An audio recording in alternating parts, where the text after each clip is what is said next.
Good evening. Continue na lang po natin yung report namin na Module 6 na transfer taxes. Nasa topic na po tayo ng donor taxes. Next slide. Donation. An act of liberty whereby a person disposes gratuitously of a thing or right in favor of another who accept it. Ito nga raw yung donation is yung pagbibigay mo raw sa isang tao ng right para gamitin yung property mo. Then we have two types of donation. First is inter vivos. Inter vivos is made between living person to take effect during the lifetime of the donor. Yung inter vivos daw po is nag-exist yung donation habang nabubuhay daw yung donor. While mortis causa is made in the nature of a testamentary disposition that it is shall take effect upon the death of the donor. Yung mortis causa naman is nag-exist siya kapag namatay na yung nag-exist yung donation kapag namatay na yung donor o naging dissident na siya. Next slide. Donation not subject to donor tax. First is donation inter vivos are subject to donor tax. So inter vivos nga po is the subject of donor tax. Dahil nga sa inter vivos is buhay pa yung nagbibigay ng donation o yung donor. Then kaya subject siya sa donor tax. Then number 2, donation mortis causa are subject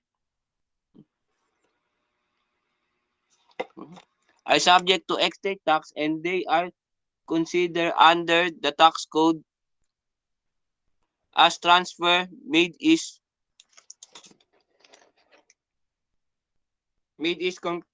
contemplation of death of made of the donor.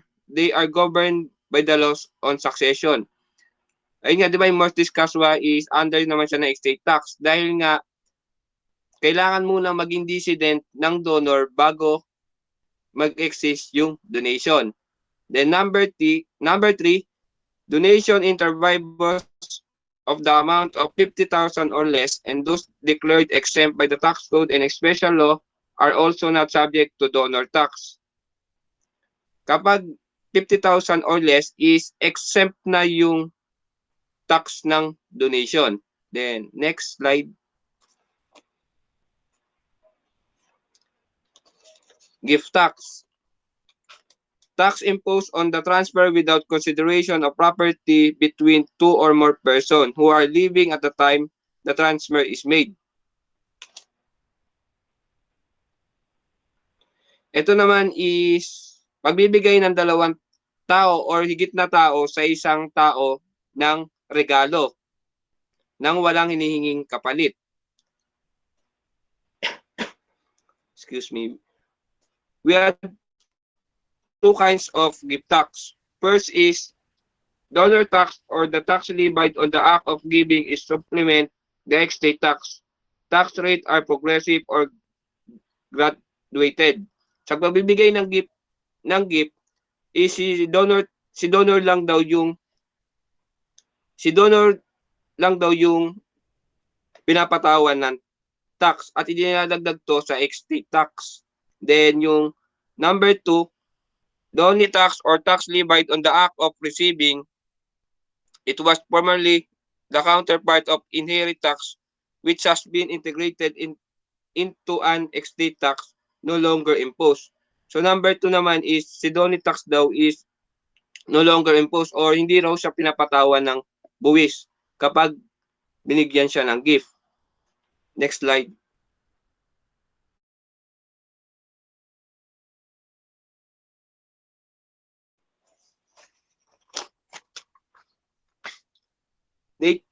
Unahin muna natin yung nature of gift tax. First, excise tax, privilege tax of the donee to receive. Not a tax on property because its imposition does not rests upon general ownership. So sa gift tax daw is na-enjoy lang daw ni Donnie yung right to use of property. Hindi raw pinapasa sa kanya yung ownership. Nananatili pa rin nito kay donor. Then yung imposed without reference to death of the donor, unlike in the case of estate tax. Na-impose daw yung gift tax without reference of death. Compare naman dun sa estate tax na kailangan muna yung reference of death bago ma-impose. Then yung purpose of gift tax, enacted to supplement the estate and inheritance taxes by preventing their avoidance to give away property and money in the anticipation of death. Dito naman para ma-prevent natin yung avoidance sa pagtatax dahil yung gift tax nga 'di ba yung is dinadagdag natin siya sa estate and inheritance tax. Kasi once na mamatay yung donor is ma-avoid na rin yung pagtatax kaya nagpapataw tayo ng gift tax. Then another purpose of gift tax is prevent the avoidance of income tax through the device of splitting income among numerous donees, with the donor thereby escaping the effect of progressive rates of income taxation. Dito naman, si donor is nagbibigay siya ng gift sa iba't ibang tao para nga mabawasan yung income tax niya. Sa ganitong pamamaraan kasi is napababa niya yung income tax niya. Kaya pinapatawan siya ng gift tax para ma-prevent yung pagbibigay niya ng pagbibigay niya ng gift sa iba't ibang donee para or for example na lang is yung pagpapapangalan niya dun sa donee kahit sa kanya naman yun is papangalan niya sa iba para mabawasan yung income tax niya. Next slide. Requisite of a taxable gift. Ano ba yung mga kailangan para sa taxable gift? First is capacity of donor to make that donation. Kailangan malaman muna natin kung may kakayahan ba si donor na ibigay yung donation na sinasabi niya or to make the donation. Then second, donative intent or intent on the part of the donor to make a gift. Kailangan malaman din natin kung ano ba yung intention ni donor. Kung intent ba niya to talaga na tulungan yung donee or donative intent, which means may pressure or kumbaga parang sapilitan yung tinakot siya or sapilitan yung pagbibigay ng gift. Then number 3 is delivery, whether actual or constructive of the gift. Ito nga pagdi-deliver ng gift, whether actual or constructive. Pag sinabi nating actual, yung ownership is nililipat natin kay donee, while yung constructive naman is na-enjoy lang ni donee yung right to use of property, pero yung ownership is nananatili pa rin kay donor. Then yung number 4 and last is acceptance of the gift by the donee. Dito kailangan rin natin malaman kung ina-accept ba ni donee yung gift or hindi. Then next slide. Ito yung distinction between donor's tax and estate tax. Ito yung pinagkaiba ng dalawa. Donor tax. Privilege to transmit property during life, while estate tax is privilege to transmit property upon one's death. Sinabi ko na nung una, yung donor tax is nagagamit mo yung privilege or nagagamit mo yung right to use the property habang nabubuhay yung donor. While in estate tax naman, nagagamit mo yung privilege or right to use ng property kapag namatay na yung donor or maging dissident na siya. Then number 2 is in donor tax rates are lower, while in estate tax rates are higher. Mas mababa yung tax rate ng donor tax compared kay estate tax. Then number 3 is kay donor tax, exemption niya is only 100,000. While kay estate tax is the exemption is 200,000. Dito parang mas malaki yung exemption ni estate tax kay donor tax. Kasi nga ang exemption lang kay donor tax is 100,000 compared kay estate tax na ang exemption is 200,000. Then kay donor tax, notice of donation is not required, while estate tax is notice of death is required.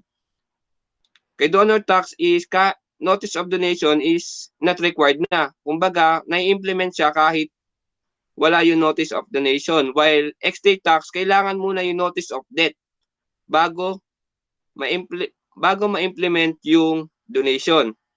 Then last is the donor tax extension of payment is not provided, while estate tax extension of payment may be granted by Commissioner of Internal Revenue.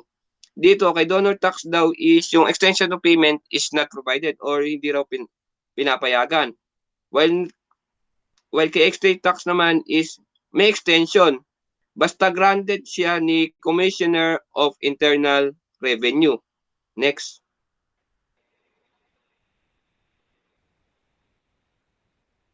Ito, paano ba natin kuhanin yung net gift? Ito yung formula. Net gift, total amount of gift less allowable deduction and specific exemption. Rate and computation of donor tax. For tax rate taxable, see comparison of NIRC and train law about donor tax. Ito yung formula. Gross gift less allowable deduction equals net gift less 100,000 exemption equal taxable net gift times tax rate in section 99 equals to donor's tax due or payable. Tapos dito meron tayong taxable net gift na meron tayong example na taxable net gift na 800,000. The tax payable is dito kukumpute natin yung tax payable or yung tax due. Makikita nyo natin sa first column yung saka sa third line yung 800,000. Paano ba siya makukuha? 800,000 less yung 500,000 equals to 300,000. Times natin siya sa fixed rate na 6% is equal to 18,000. Yung 18,000 na yun, ipapalas natin yung fixed tax na 14,000. Ang makukuha nating tax due or tax payable is 32,000. Next.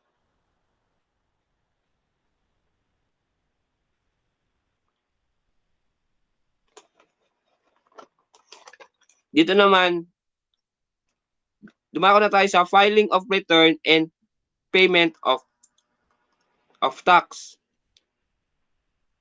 Una, when filed within 30 days after the date the gift is made, tax is paid at the time the return is filed within said period. Kailan daw ba nagpa-file ng filing of return and payment of tax?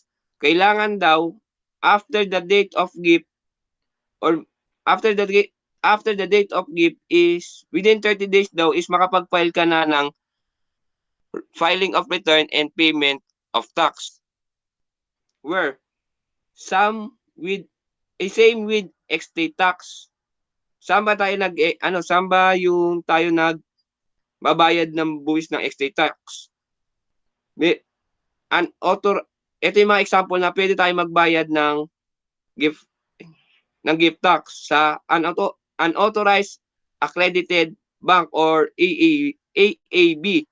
Pwede rin tayo magbayad sa Revenue District Office or RDO. Then, ano yung mga contents nito? Ano yung mga nilalaman nito? First, it's gift made during the calendar year which is being included in computing net gifts. So, kung ano yung mga gift na natanggap natin during the calendar year, ay yun yung i-compute natin para makuha yung net gifts natin. Then letter B is deduction, claim, and allowable. Kung ano yung mga deduction, ayun nga, yung mga deduction and allowable is kasama rin sa content. Then C is any previous net gift made during the calendar year. Ayun, kasama rin dito sa yung mga previous net gift mo. Then letter D is name of the donee. Dito kasama sa content kung sino yung binigyan ng donation ay ng gift. Then letter E, another information as may be required by rules and regulation made pursuant to law. Yun yung mga another information na nire-required ng by rules and regulation nakabilang sa law. Yung mga ano nila, yung mga kailangan, another information pa na nire-required nila. Then yung copies, filed in triplicate. Kailangan raw natin mag-file ng 3 copies ng filing of return and payment of tax. Para daw, yung 2 copies daw is para daw kay BIR. And then yung 1 copy naman is for the taxpayer. Yun lang po, and next reporter.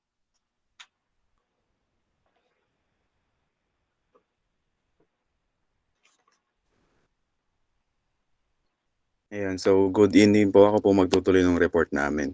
Dito naman po sa report ko, dito po yung ipapaliwanag po namin ni Jasmine yung comparison between ng tax code, yung NIRC or National Internal Revenue Code of 1997 and train law for sa transfer tax or estate tax and donor taxes. So next slide po. So dito, ang unang slide na i-report ko is yung pinagkaiba ng NIRC and train law sa when it comes to taxing sa estate tax. So makikita natin sa NIRC, meron pang tax table na ginagamit. So parang yung sa taxable income lang. So ang pinakamababa na net estate is 200,000. Pag 200,000 yung net estate mo, is exempted ka. Then pag 200,000 naman but not more than 500,000, then ililess natin yung 200,000, then times natin sa 5%. So pag 500,000 naman but not more than 2 million, ililess natin yung 500,000, then times natin sa 8%, then add tayo ng 15,000. Then pag over 2 million naman but not over 5 million, ita-times naman natin siya sa 11%, ay imilales muna natin siya sa 2 million, then times natin siya sa 11%, then add natin yung 135,000. So pag over 5 million naman but not over 10 million, ililess natin yung 5 million, tas ita-times natin yung 15%, add natin yung 465,000. So pag over naman ng 10 million, over 10 million or above, ililess natin 10 million, then times natin yung 20%, add natin yung 1,215,000. So napaka-complicated niya kumpara dito sa train law. Sa train law ay ililess lang natin dito is 250,000, then tsaka natin siya ita-times sa 6%. So mas ano siya, simpler. So next slide po. Next slide, yan. Thank you. So dito naman tayo sa section 86. So ito, section 86, andito yung mga actual yung mga allowable deduction from the gross estate of a non-resident alien. So simulan natin sa NIRC. So ito yung mga allowable deduction sa NIRC. So the value of net estate of non-resident is determined by deducting the following from the gross estate. So number one, expenses, losses, indebtedness, and taxes in portion of the value of entire gross estate. So yung number one, dito lang yung mga expenses nung net estate. So yung mga expenses kunyari nung mga medical expense, yung mga mortgage expense, yung ganun. I-deduct rin natin siya sa para makuha natin yung net estate. Yung net estate, i-deduct natin siya sa gross estate para makuha natin yung net estate. So number two, property previously taxed. So may ano ako dito, may scenario ako dito. So kunwari ako, namatay ako, tapos nagbigay ako ng property ko sa anak ko. So nung pagbigay ko ng property sa anak ko, is na-tax na siya in estate tax. Pero 3 taon nakalipas, namatay yung anak ko. Tapos yung anak ko naman, ita-transfer siya dun sa isang tao ulit. So mas subject ulit siya sa estate tax. So ang question, meron ba siyang double taxation na nangyari? So the answer is wala. Kasi sa estate tax, ang tinataksan lang natin hindi yung property mismo, but the right to use the property. So, para po maiwasan yung pag-iisip ng mga tao na nagkakaroon ng double taxation sa kanilang estate tax, ay sa kanilang estate o sa kanilang estate, gumawa po ng gantong paraan yung gobyerno, which is yung property previously taxed or vanishing deduction. So, may rule po dito sa vanishing deduction na to. So, kailangan po within 5 years nung death nung decedent is maano na siya, ma-transfer na siya or ma-transfer na siya para po mataksan. So, from 0 to 1 year ng death ng decedent, meron kang 100% deduction. Pag 1 to 2 years nung death ng decedent, meron kang 80% deduction. Then pag 2 to 3 years ng decedent, meron ka naman 60% deduction. Then 3 to 4 years, meron kang 40% deduction. Then 4 to 5 years, meron kang 45 years after death ng decedent, meron kang 20% deduction. Then 5 years and above, wala ka ng vanishing deduction, wala ka ng percent ng deduction. So, next naman is transfer tax for public use. Ito naman, ito-transfer na natin yung estate for public use. May dalawang condition dito para sa payagan i-transfer. So, unang condition is not more than 30% nung kinikita nung estate na yun ay hindi ginagamit sa administrative purposes. So, what do you mean by administrative purposes? Ito yung mga salaries, yung mga sa office, yung mga ganon. Dapat hindi 30% nung kinikita nung ano na yun, nung estate na yun is ginagamit for that reason. So, next reason is yung income daw ng institution of such institution does not inure to the benefit of private individual. So, what do you mean by that? So, ang meaning lang nun is yung income ng institution ay hindi nagbe-benefit ang isang individual lang. Kasi nga, for public use nga, di ba? Bakit naman individual lang yung magbe-benefit? So, next naman, lipat tayo sa train law. So, dun sa next column. So, train law, meron daw standard deduction na 500,000. So, 500,000 lang siya kasi resident alien yung pinag-uusapan natin dito. Pero pag ano naman, pag resident siya or citizen, 5 million. So, sobrang taas, di ba? So, pag binanos natin 5 million na yan, or 500,000 na yan, tapos zero yung sagot, so ano mangyayari, di ba? Tax exempt na kagad yung gross estate. So, next naman is yung number 2, value of, una is yung claim against the estate. So, nasabi na to ng previous reporter natin, so babalikan lang natin. So, what do we mean by claim against the estate? Ito yung mga utang ng decedent. Utang ng decedent na naiwan niya. So, since utang siya, hindi na niya mababayaran yun kasi patay na siya, di ba? So, anong nangyayari? I-deduct na lang natin siya dun sa value ng estate. So, anong example nito? Example nito is yung mga medical bills, hospital bills, yung mga bank loans, yung mga hindi pa unpaid fees, yung mga hindi pa niya bayad na bayarin. So, dinededuct rin siya sa gross estate para makuha net estate. So, next naman is claim against the insolvent person. So, pag dito naman sa claim against insolvent person, kabaliktaran naman siya. Siya yun naman yung mga nagkakautang dun sa decedent. So, sa namatay, mga nagkakautang. Since yung mga receivable na yun ay hindi niya na marireceive or hindi niya na makukuha, i-deduct na lang natin siya sa gross estate for deduction for transfer tax. So, ayun yung example na yung mga receivable ng decedent, yung mga nagkakautang sa kanya. Next naman is unpaid mortgages in portion of the value of the entire gross estate situated in the Philippines. So ito yung mga hindi pa bayad na mortgages. And normally binabawas na to kagad sa property previously tax. Binabawas na kagad siya doon para makuha yung property previously tax. So number 3 naman, so ayun ulit, property previously taxed. Then number 4 is transfer for public use. So same lang siya doon sa NIRC, walang pinagbago. Then next naman, next slide please. So, dito naman tayo sa Section 86, Miscellaneous Fees, Miscellaneous Provision for Non-Resident. So, una is sa NIRC ulit tayo. So, no deductions shall be allowed in the case of non-resident, not a citizen of Philippines unless the executor, administrator, or any one of the heirs, as the case may be included in the return required to be filed under Section 90, the value at the time of his death of the part of the gross estate of non-resident not situated in the Philippines. So, nabanggit dito yung section 90 is tatakal natin siya after yung kasunod nito or later.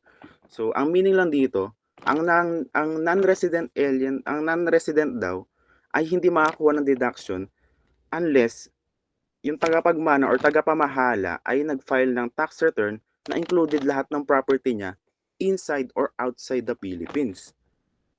Outside the Philippines or yung mga asset niya yung inside or outside the Philippines. So ang sa madaling salita lang to, kailangan lang i-disclose nung non-resident lahat ng asset niya para lang makakuha siya ng deduction.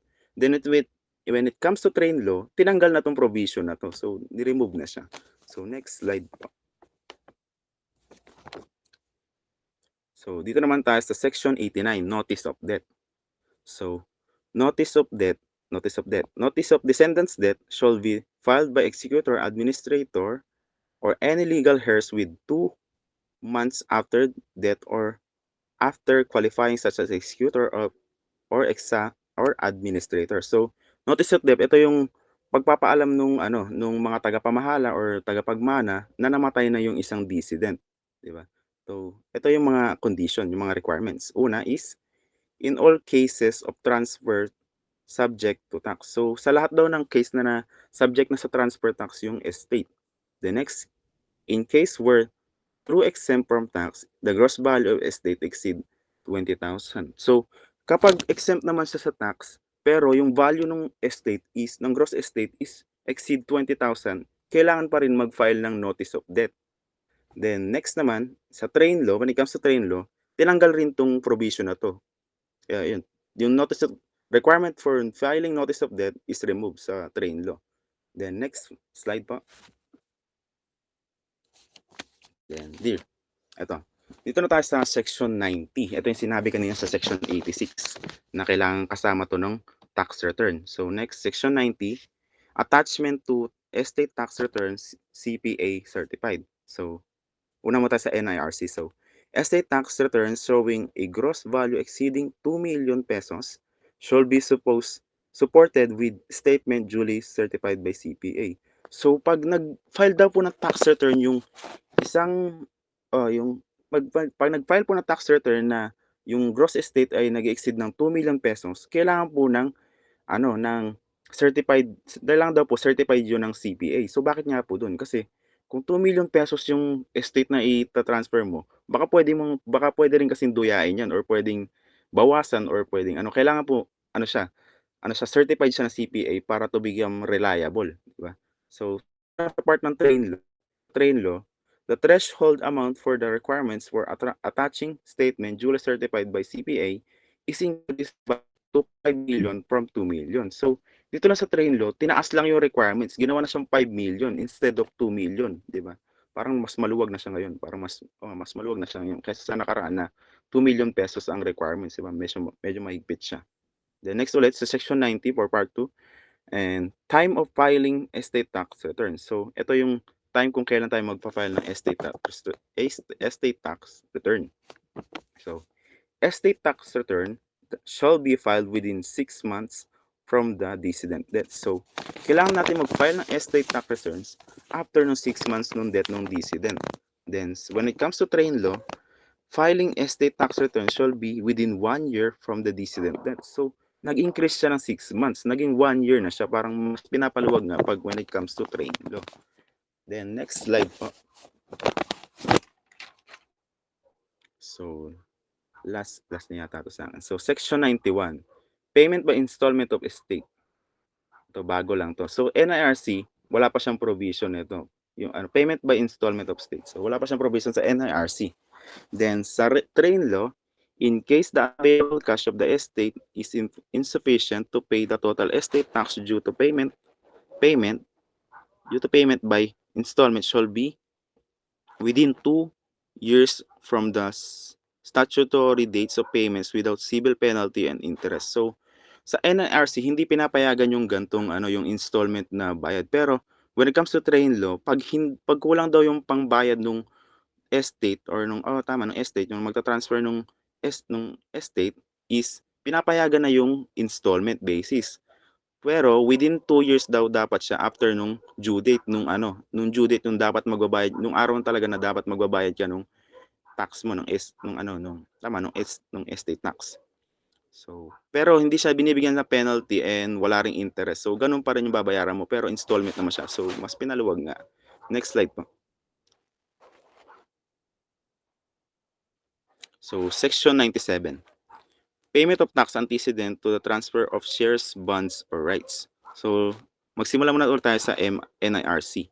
So, if the bank has knowledge of the death of the person who maintain a bank deposit account alone or jointly with another, it shall not allow any withdrawal from the said deposit account unless the commissioner has certified that the taxes imposed thereon have been paid. So, pag yung bangko daw po ay nalaman na namatay yung person na nag-maintain or merong bank account sa kanila na mag-isa lang may-ari or may katuwang dun sa may-ari ng bank account na yon, hindi daw nag-aalaw ng withdrawal dun sa deposit na account, naka-deposit na account sa bangko unless meron pong provision ng commissioner na yung taxes daw po ay nabayaran na doon, yung tax daw po dun sa bank account na yun ay bayad na. Pero when it comes to train law, if a bank has knowledge of the death of a person who maintain a bank deposit account alone or jointly with another, it shall allow any withdrawal from the said deposit account subject to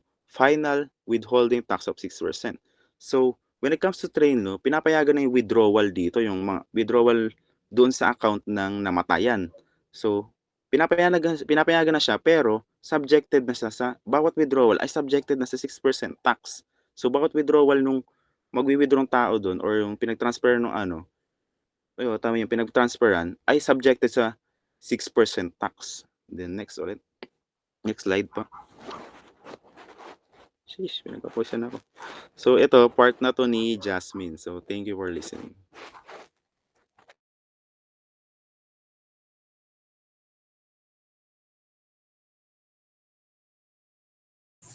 Hello, good evening po. I'm the next reporter sa donors tax naman po tayo.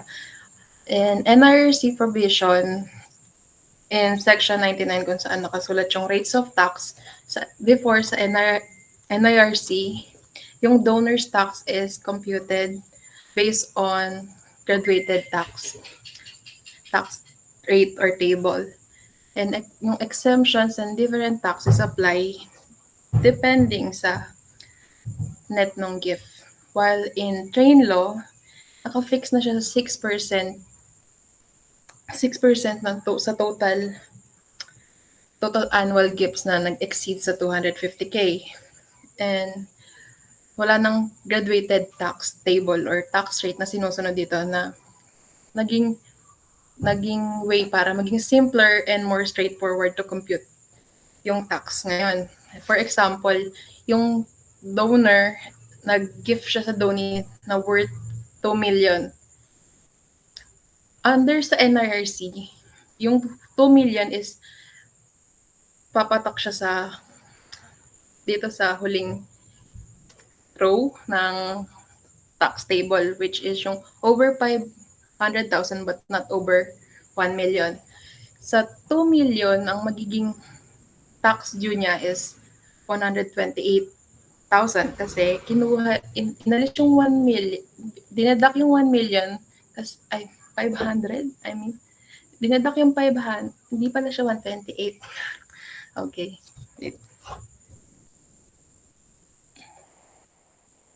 Dinadak yung 500, so 1.5 million na lang siya. Kukunin yung 8% ng 1.5 million.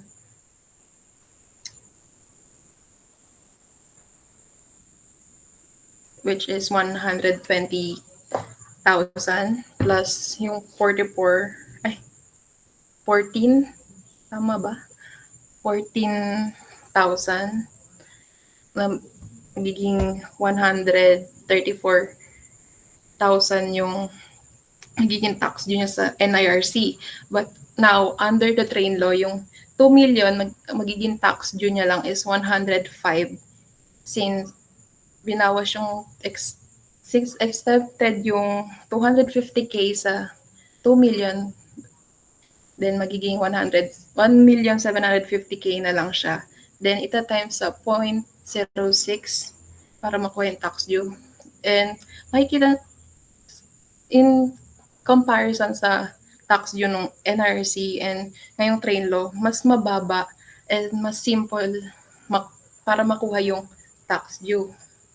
Paano naman kung yung donee is stranger or di kakilala ng donor? Next slide po.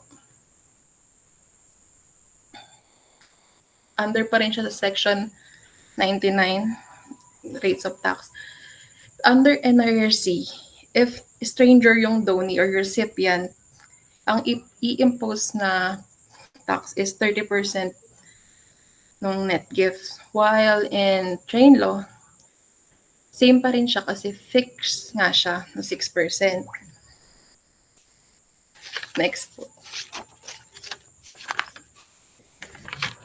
And section 100, kung saan nakasulat yung transfer for less than adequate consideration.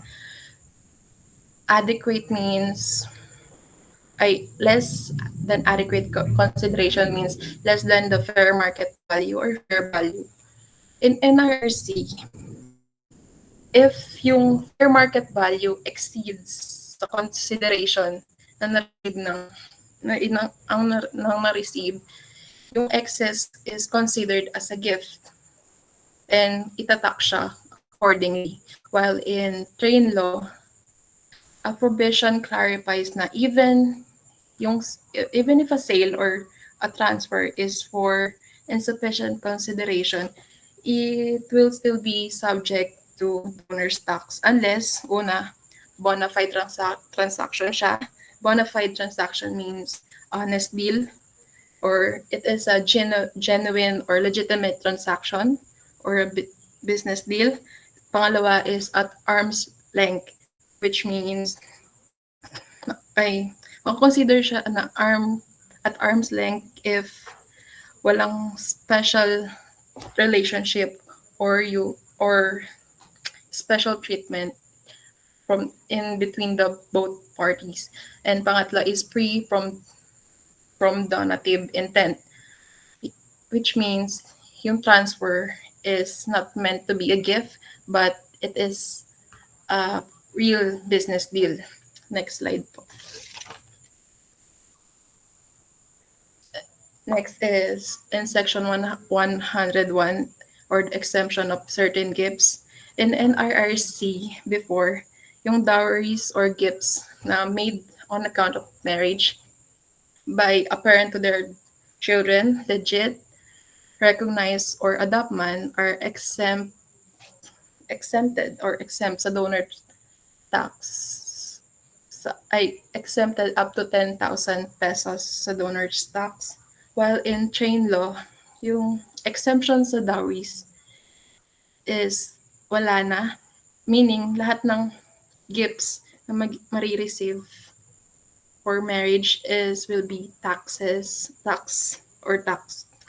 above the 250,000 threshold. Yun lang po. Thanks.